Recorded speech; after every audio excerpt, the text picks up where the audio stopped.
Teníamos la lectura del libro de Joel, o Joel, como queramos decirlo, ¿vale? A partir del capítulo 2, versículo 28, hasta el final del capítulo 3. Es curioso, y esto es anecdótico, simplemente para que lo sepáis, informativo, de que estos versículos que van del capítulo 2, del 28 al 32, en los textos hebreos forman un capítulo. Y el capítulo 3 es el capítulo 4. Eso simplemente como texto, como algo anecdótico e informativo para vosotros, ¿vale? Estuvimos viendo en el capítulo 2 cómo el Señor le pide a su pueblo, después de haber mandado aquella plaga de langostas y había hecho que sufriera tanta hambre en aquella tierra, se lo habían comido todo, absolutamente todo, habían dejado sin suministros al pueblo de Judá, al reino del norte, al reino del sur, perdón, a causa del pecado en el que vivían. Y vimos que después en el capítulo 2, eso era en el capítulo 1, en el capítulo 2 vemos cómo el Señor le dice: arrepentíos, volveos de todo corazón, convertíos de todo corazón, rasgad vuestros corazones, rasgad vuestras vestiduras, volveos a mí de todo corazón. Y yo os perdonaré. Estoy resumiendo. Y dice que después de eso, el Señor da unas bendiciones. Yo os haré volver la lluvia, la temprana, la tardía, os colmaré, llenaré vuestros graneros, vuestros lagares estarán llenos, os saciaréis. Y después de eso llegamos a ese versículo 28, en el que dice: y después de esto, y comprendéis y entendéis que estamos hablando de profecía, que son cosas que se van a cumplir, y a veces se cumplen de una forma, como escuché a un hermano, de forma tridimensional, en 3D. No solamente se cumple una, sino que se cumple en varias ocasiones. Y después de esto derramaré mi espíritu sobre toda carne, y profetizarán vuestros hijos y vuestras hijas. Está hablando al pueblo del Señor, al pueblo de Judá. Vuestros ancianos soñarán sueños y vuestros jóvenes verán visiones. Y también sobre los siervos y sobre las siervas derramaré mi espíritu en aquellos días. Bien, cuando leemos este pasaje y llevamos tiempo leyendo las Escrituras, este pasaje nos recuerda al día de Pentecostés. Cómo Pedro cita esta Escritura, pero hay una cosa muy curiosa. Cuando los apóstoles del Señor que escribieron los evangelios, se cumplía una profecía sobre el Señor, decía: y se cumplía, y esto se cumplió conforme decía el profeta. Es curioso que aquí Pedro no lo dice. Podemos tomar esto como un anticipo de lo que va a ocurrir después, porque esto se va a cumplir totalmente en los últimos días, en los últimos tiempos. Pero ya el Señor da un anticipo, y allí derrama el Espíritu Santo sobre todos los apóstoles, sobre todos los que están en el aposento alto, no solo sobre los apóstoles, sobre todos. Dice que hay un gran rugido, un sonido muy fuerte que llama la atención tanto a Jerusalén, a todos los que están en Jerusalén en esos momentos, que eran muchísimas personas, miles de personas, estaban celebrando la Pascua. Y dice que unas llamas de fuego se ponen sobre ellos y empieza a hablar en lenguas, idiomas que se entendían, porque había personas de muchos lugares y empezaron a predicar el Evangelio, las buenas nuevas de Dios, en el idioma del lugar donde venían, no en lenguas extrañas. Y a partir de ahí el Señor empieza también a hacer prodigios y señales. Hechos capítulo 5, versículo 12, Hechos capítulo 6, versículo 8, Hechos capítulo 14, versículo 3. Los apóstoles y los que seguían al Señor, entre ellos Esteban, que no era uno de los apóstoles, hacían prodigios y señales en el poder del Espíritu Santo. Era el Espíritu Santo quien hacía esto. Y en parte se cumplió estas palabras, pero todavía está por cumplirse, Porque fijaos que dice después en el versículo 30, y daré prodigios en el cielo y en la tierra, sangre y fuego y columnas de humo. Eso no ha pasado todavía. El sol se convertirá en tinieblas y la luna en sangre antes que venga el día grande y espantoso de Yahvé.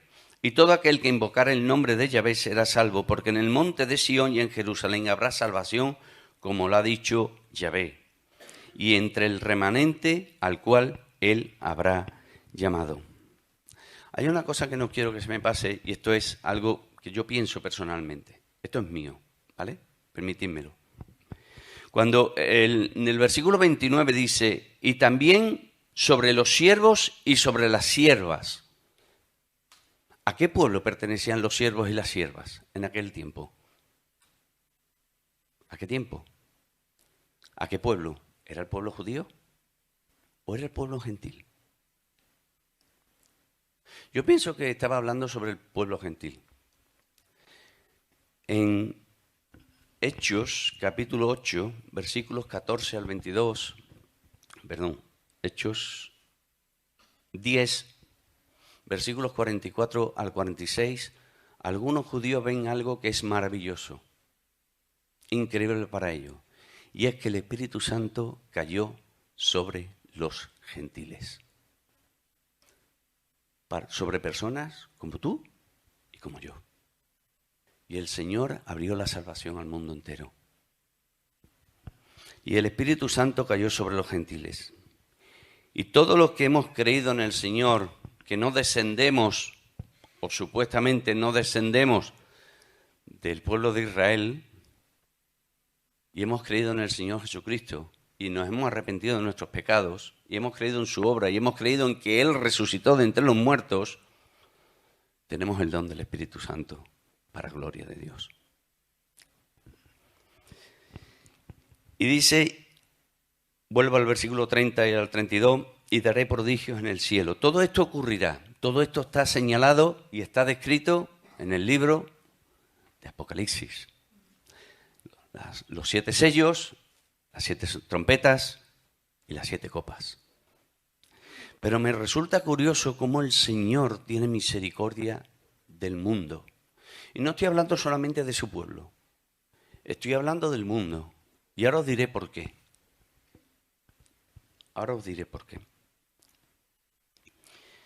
Dice, y todo aquel que invocare el nombre del Señor será. ¿Pero qué está diciendo? Y el pueblo de Judá y los moradores de Judá que se arrepientan e invoquen el nombre del Señor será salvo. Esto está diciendo, si los israelitas que están en los confines de la tierra se arrepienten e invocan el nombre del Señor, ¿será salvo? Eso está diciendo. Está diciendo, y todo aquel que invocare el nombre del Señor será salvo. ¿Os acordáis de Juan capítulo 3, versículo 16? Porque de tal manera amó Dios al mundo, ha dado a su Hijo unigénito. ¿Para qué? Para que todo aquel que en Él crea no se pierda, mas tenga vida eterna. Para que todo aquel. Y el versículo 17 me gusta citarlo, porque siempre nos quedamos en el versículo 16. Porque no envió Dios a su Hijo para condenar al mundo, sino para que el mundo fuese salvo. ¿Cuál es el deseo del Señor? Que todo el mundo se salve. Todo el mundo se salve. Segunda de Timoteo, creo recordar, 1:5, 4:5, creo recordar, dice que Él quiere que todos los hombres vengan al conocimiento suyo y sean todos los hombres. Todos los hombres. Y vemos cómo antes de que venga el día del Señor, el día del juicio sobre todas las naciones, el Señor da unas señales. ¿Qué es lo que ha hecho el Señor en el capítulo 1 con su pueblo? Le ha dado una señal, una muestra de que van andando mal, por el mal camino. Envía esa plaga de langostas, sufren las consecuencias de aquella plaga de langostas, pero le dice, pero todavía no ha llegado el día del Señor. El día del Señor está por llegar. ¿Qué está haciendo? Está advirtiendo. Y el Señor sigue advirtiendo al hombre de que va a llegar un día, el día del juicio. Y para eso se lo muestra mediante señales y prodigios. Mediante fuego, como hemos leído aquí, mediante sangre y fuego, convirtiendo el agua en sangre, cayendo fuego del cielo, convirtiendo el sol en tinieblas, la luna en sangre. ¿Para qué? Para que se arrepienta. Para que el hombre se arrepienta, para que los hombres nos arrepentamos de nuestros pecados y volvamos a Él. El Señor da oportunidad al hombre hasta el último momento. Hasta el último momento. Él es tardo para la ira, tardo para irarse. Él es clemente y misericordioso. Y el Señor lo demuestra y lo ha demostrado constantemente. Pero es verdad que llegará un momento, como ha llegado un momento, en que el Señor tiene que aplicar justicia. Yo lo veo igual que cuando nosotros, los que somos padres, advertimos a nuestros hijos, les decimos, no vayas por ahí, no hagas esto, no hagas esto, no hagas esto que vas a tener estas consecuencias, no hagas esto, y siguen encabezonados, una y otra y otra y otra y otra. ¿Qué tenemos que hacer al final los padres? Disciplinar a nuestros hijos para que aprendan. Pues esto es lo que hace el Señor. Esto es lo que hace el Señor con el hombre.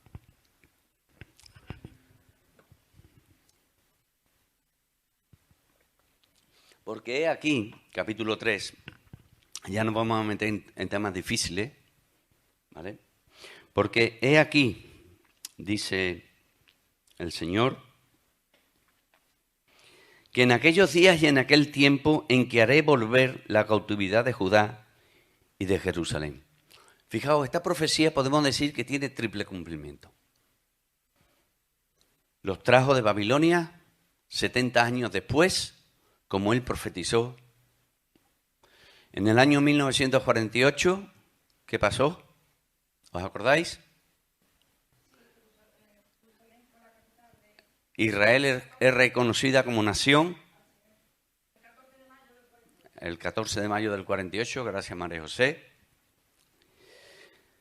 pero todavía está por cumplirse. Porque cuando habla aquí dice que haré volver la cautividad de Judá y de Jerusalén, no está hablando solamente del pueblo de Judá, también está hablando de Israel, de todas las tribus de Israel. ¿Por qué dices esto, José Antonio? Vamos a seguir leyendo. Reuniré a todas las naciones y las haré descender al valle de Josafat, y allí entraré en juicio con ellas a causa de mi pueblo y de Israel mi heredad. Y fijaos que dice, y de Israel no está hablando solamente de Judá, está hablando también del reino del norte, aquel que fue dispersado por todas las naciones, a quien ellas esparcieron entre las naciones y repartieron mi tierra. Fijaos, hay una cosa que podemos aprender de aquí, y es que el Señor no se olvida de sus promesas, y el Señor no se olvida de su pueblo. Hay quien enseña de que el Señor desechó a su pueblo, el pueblo de Israel lo desechó, y que ahora su nuevo pueblo somos la iglesia. Es la iglesia los que pertenecemos. Pero eso no es lo que enseñan las Escrituras. El Señor hará volver a su pueblo. Romanos capítulo 11. Romanos capítulo 11. Cuando se cumpla el tiempo de los gentiles, el Señor hará que Jerusalén, que todos los israelitas vuelvan a su tierra. Un remanente, mejor dicho, un remanente, porque no todo Israel ni creyó, ni cree, ni creerá en el Señor. No todo el Israel físico, los que pertenecen a las 12 tribus, sino un pequeño pueblo. Y me llama la atención cómo el Señor confirma este libro o confirma lo que significa el nombre del profeta que escribe este libro. El nombre de Joel o de Joel significa el Señor es Dios. Es decir, Él es el único Dios verdadero, Él es el único soberano de todo lo creado visible e invisible, como dice las Escrituras.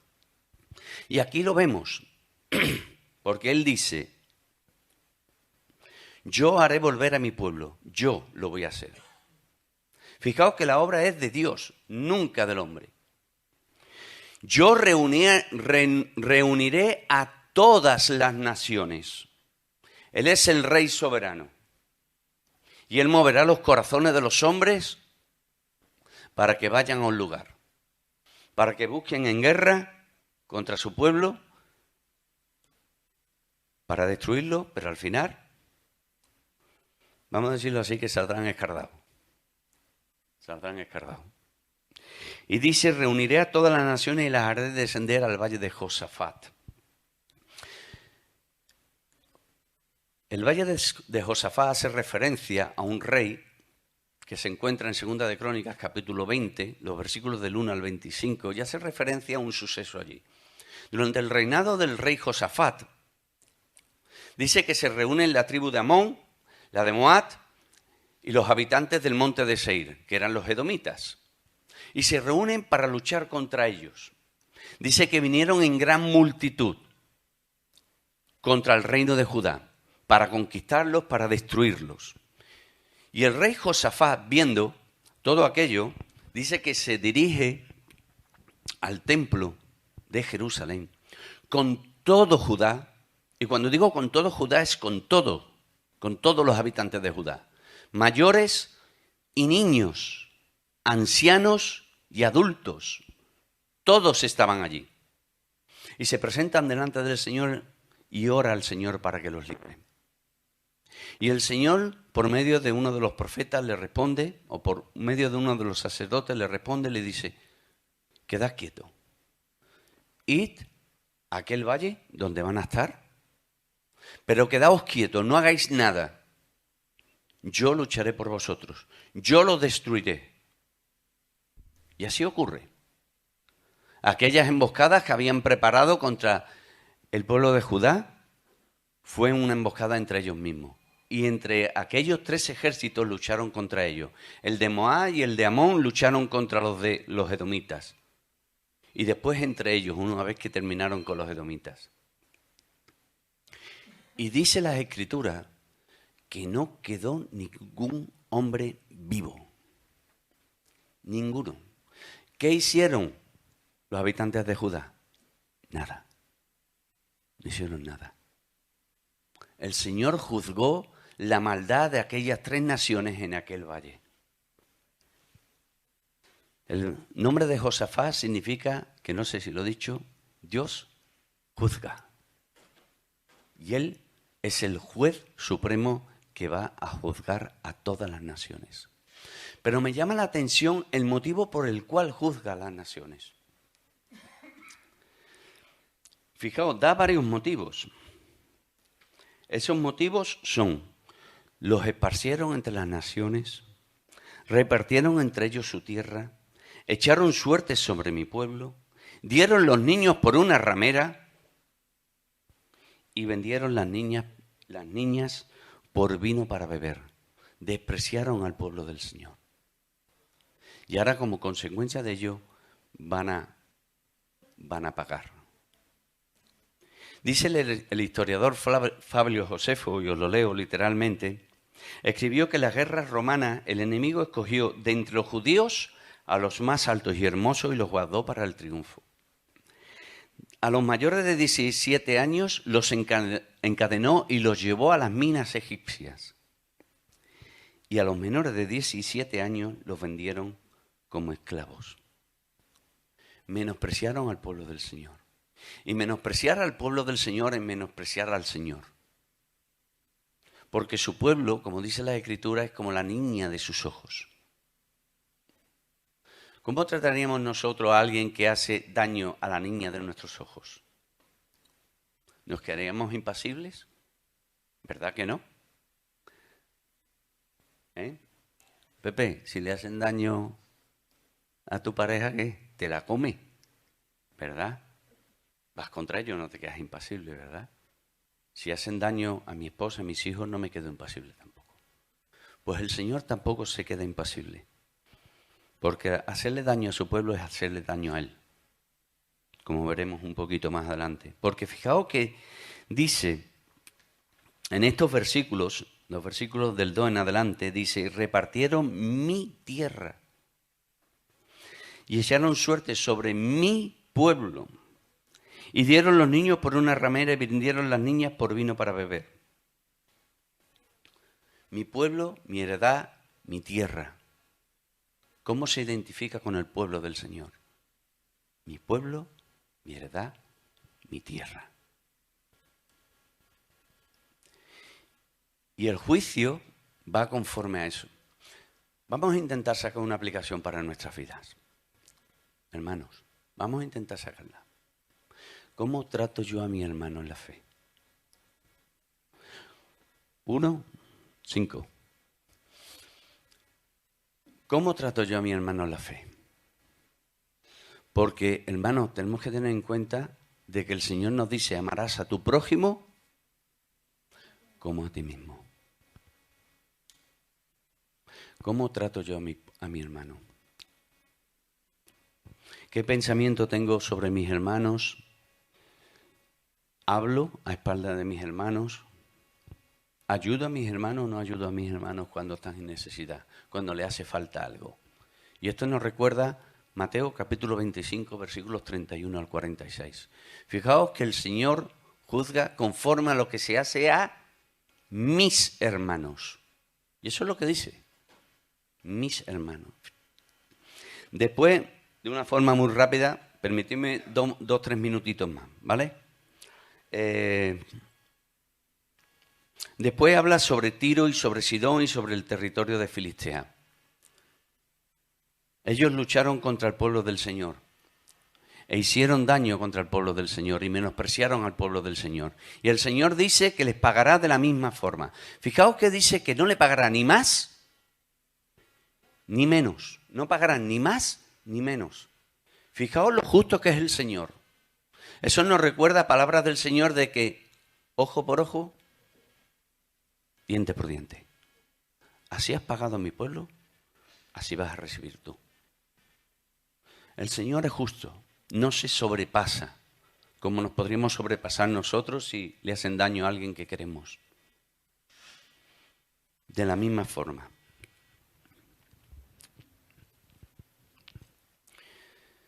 También habla aquí y dice, proclamad, versículo 9, proclamad esto entre las naciones, proclamad guerra, despertad a los valientes, acérquense, vengan todos los hombres de guerra. Forjad espadas de vuestros azadones, lanzas de vuestras hoces, diga el débil fuerte soy. El Señor incita a las naciones a que vengan a luchar contra su pueblo, porque tiene preparado un juicio contra ellos. Y es el Señor el que va a luchar contra estas naciones. Muchos lo identifican con la batalla del Armagedón. Allí el Señor va a castigar a las naciones que vengan contra su pueblo.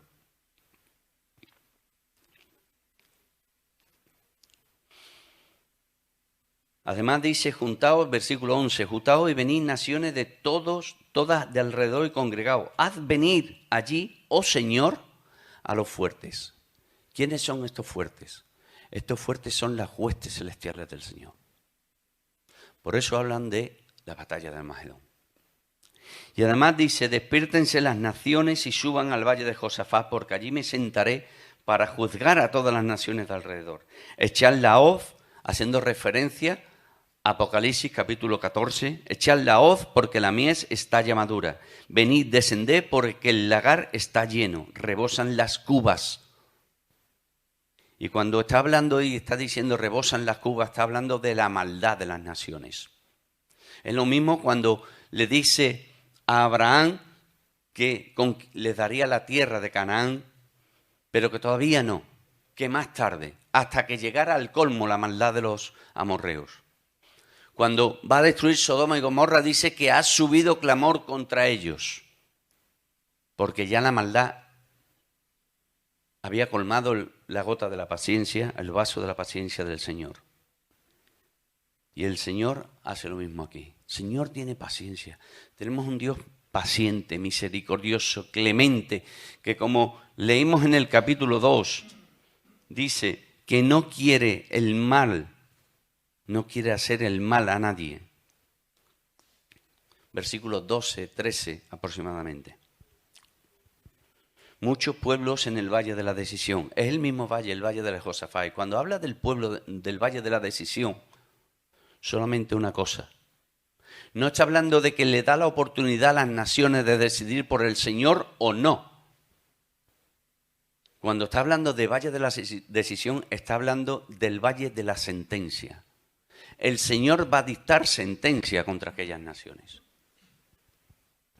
Y la sentencia va a ser condenación. Pero esto no se queda aquí.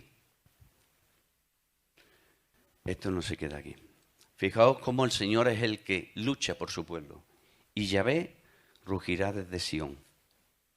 ¿Quién ruge entre los animales? El león. Y el Señor es llamado el león de la tribu de Judá. El Señor es el que va a luchar por su pueblo.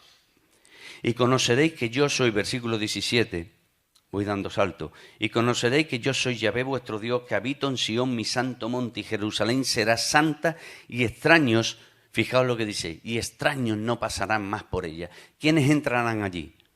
Todos aquellos que han creído en el Señor, todos aquellos que han depositado su fe en Dios, todos aquellos que se han arrepentido de sus pecados y han creído en el mensaje de Dios por medio del Señor Jesucristo.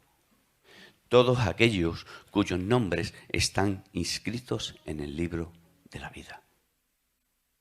Esos son los que entrarán.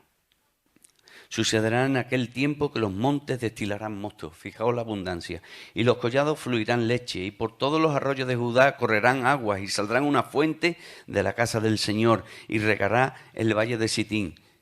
Y con esto quiero terminar. Fijaos el contraste que hace. El valle de Sitín era un valle desierto, pues ese valle será regado por agua y se convertirá en un vergel. Habrá abundancia de vegetación. Sin embargo, fijaos lo que dice en el versículo 19. Egipto será destruido. Aquello que era una tierra abundante va a ser convertida en un desierto, igual que Edom. ¿Por qué? Por la injuria hecha a los hijos de Judá. Porque derramaron en su tierra sangre inocente. Y cuando leamos Amós capítulo 1 y capítulo 2 vamos a ver cuál es el motivo por el cual el Señor castiga a Edom. Y aún hay una cosa que me llama la atención, que dice que guardaron el rencor por siempre. ¿De dónde viene ese rencor? Jacob y Esaú.